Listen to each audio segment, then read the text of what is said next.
जय हिंद, नमस्कार। स्वागत है आपका एक नए वीडियो में। दोस्तों, ये हमारा video Indian army GD, tradesmen, technical और नर्सिंग असिस्टेंट के उन सभी छात्रों के लिए होने वाला है जो इस बार आर्मी में पार्टिसिपेट करने वाले हैं, जो अग्निवीर में इस बार पार्टिसिपेट करेंगे। उनके लिए वीडियो काफ़ी हेल्पफुल होने वाली है। ठीक है, अगर आप इससे पहले वाला वीडियो नहीं देखा तो जाके प्लेलिस्ट में ज़रूर चेक कर लें। तो चलिए आज का हमारा पहला प्रश्न शुरू करते हैं।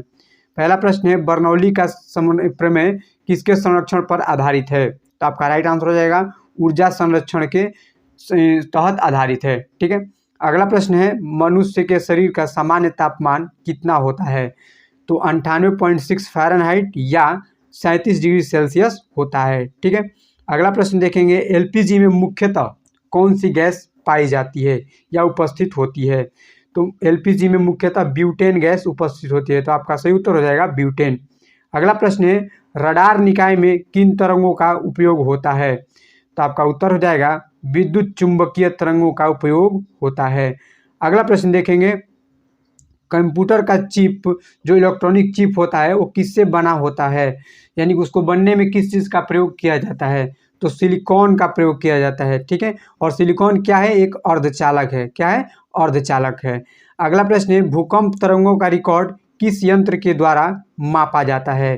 तो सिस्मोग्राफ के द्वारा भूकंप तरंगों का मापन किया जाता है। ठीक है, अगला प्रश्न देखेंगे, एक लैंप की बत्ती में तेल ऊपर की तरफ चढ़ जाता है। एक लैंप की बत्ती में तेल ऊपर की तरफ चढ़ जाता है, किस कारण चढ़ जाता है? तो आपका उत्तर हो जाएगा केशुकत्व प्रक्रिया के द्वारा जो तेल है वो बाती के माध्यम से ऊपर की ओर चढ़ जाता है। अगला प्रश्न देखेंगे, पॉलीथीन बनाने में किस गैस का प्रयोग किया जाता है? पॉलीथीन बनाने में किस गैस का प्रयोग किया जाता है? तो एथिलीन गैस का प्रयोग किया जाता है। किसका किया जाता है? एथिलीन। ठीक है, आप इस तरह से याद रख सकते हैं, एथिलीन, पॉलीथीन। ठीक है, तो पॉलीथीन बनाने के लिए एथिलीन गैस का प्रयोग किया जाता है। अगला प्रश्न है, मानव को आराम के लिए सर्वाधिक उपयुक्त तापमान कितना होता है? तो 18 डिग्री सेंटीग्रेड से 2.5 डिग्री सेंटीग्रेड के बीच मनुष्य को आरामदायक स्थिति में रखा जा सकता है। ठीक है, अगला प्रश्न है, ग्रहों के गति का नियम का निरूपण किन्होंने किया था? तो जॉन्स केपलर ने ग्रहों के गति का नियम प्रतिपादित किया था। अगला प्रश्न देखते हैं। अगला प्रश्न है, लाल रंग के गुलाब को हरे रंग में देखने पर कैसा दिखाई देता है? तो आपका उत्तर हो जाएगा काला रंग का दिखाई देता है। कैसा? तो काला रंग का दिखाई देता है। अगला प्रश्न है, जब दो समानांतर दर्पणों के बीच में कोई वस्तु को रखा जाता है तो कितने प्रतिबिंब बनते हैं? तो असंख्य, यानी कि बहुत सारे प्रतिबिंब बनते हैं, जिसका सही उत्तर हो जाएगा असंख्य। अगला प्रश्न देखते हैं, पार्श्वीकरण क्रिया में दूध कितने डिग्री सेंटीग्रेड पर गर्म करके सुरक्षित रखा जा सकता है? यानी कि अगर दूध को हमको स्टोर रखना है तो उसको कितने डिग्री सेंटीग्रेड पर उबाल कर रखते हैं? तो आपका हो जाएगा 62 डिग्री सेंटीग्रेड पर इसको उबाल के सुरक्षित रखा जा सकता है, यानी कि स्टोर किया जा सकता है। अगला प्रश्न है, एल्युमिनियम धातु का मुख्य अयस्क क्या है? तो एल्युमिनियम धातु का मुख्य अयस्क बॉक्साइड है। क्या है? बॉक्साइड। अगला प्रश्न है, नाभिकीय रिएक्टर में मंदक के रूप में किन किन का प्रयोग किया जाता है? तो मंदक के रूप में D2 यानी कि भारी जल, ग्रेफाइट और बेरिलियम का प्रयोग किया जाता है। ठीक है, अगला प्रश्न देखेंगे, गैल्वेनाइजेशन लोहे के चादर किस वस्तु की परत के कारण जंग खाने से बचाती है? यानी कि जो लोहे पर जो परत की जाती है, गैल्वेनाइजेशन की जाती है, वो किसके की मतलब वो कौन सी चीज़ होती है जो बचाती है लोहे को? तो जिंक की परत को चढ़ाई जाती है। ठीक है, अगला प्रश्न देखेंगे, Shah institute of nuclear physics कहाँ स्थित है? Shah institute of nuclear physics कहाँ स्थित है? तो कोलकाता में स्थित है। तो आपका उत्तर हो जाएगा कोलकाता। अगला प्रश्न है, शनि के रिंग्स, जो शनि के अराउंड जो रिंग्स हैं उनके खोज का श्रेय किसे दिया जाता है? तो गैलीलियो को दिया जाता है, और गैलीलियो ने ही दूरबीन का खोज किया था। किसका किया था? तो दूरबीन का खोज किया था।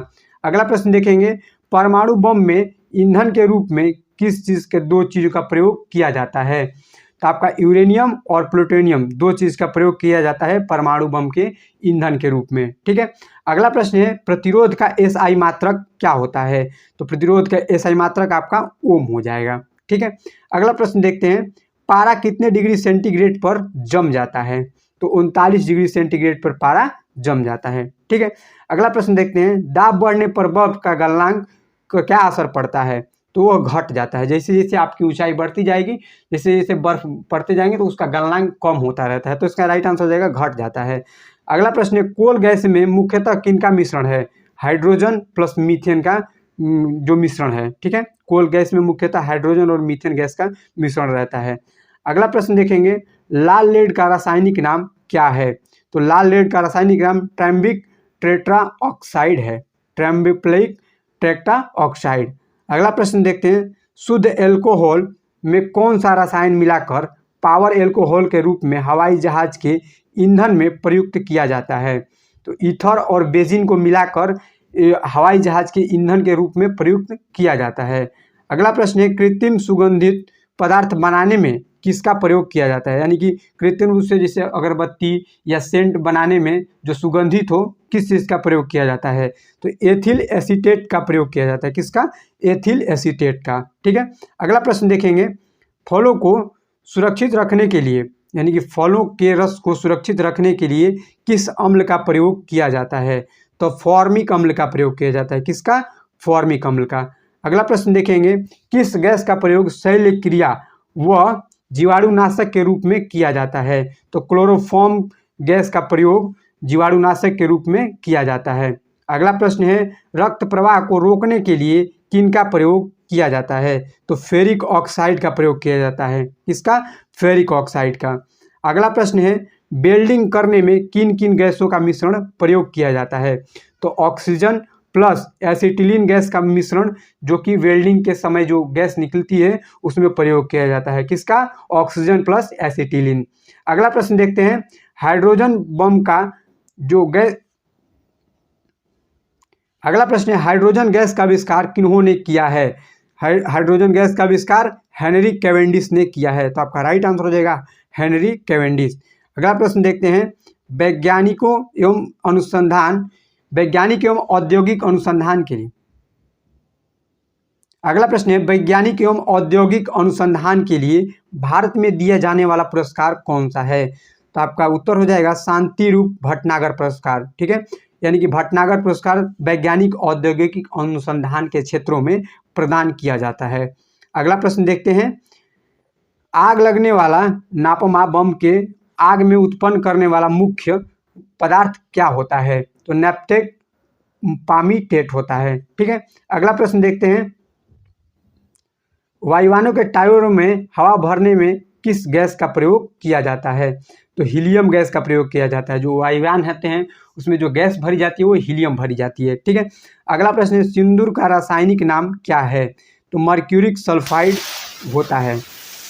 ठीक है, सिंदूर का रासायनिक नाम मर्क्यूरिक सल्फाइड होता है। अगला प्रश्न है, क्लोरोफिल में किस धातु का आयन उपस्थित रहते हैं?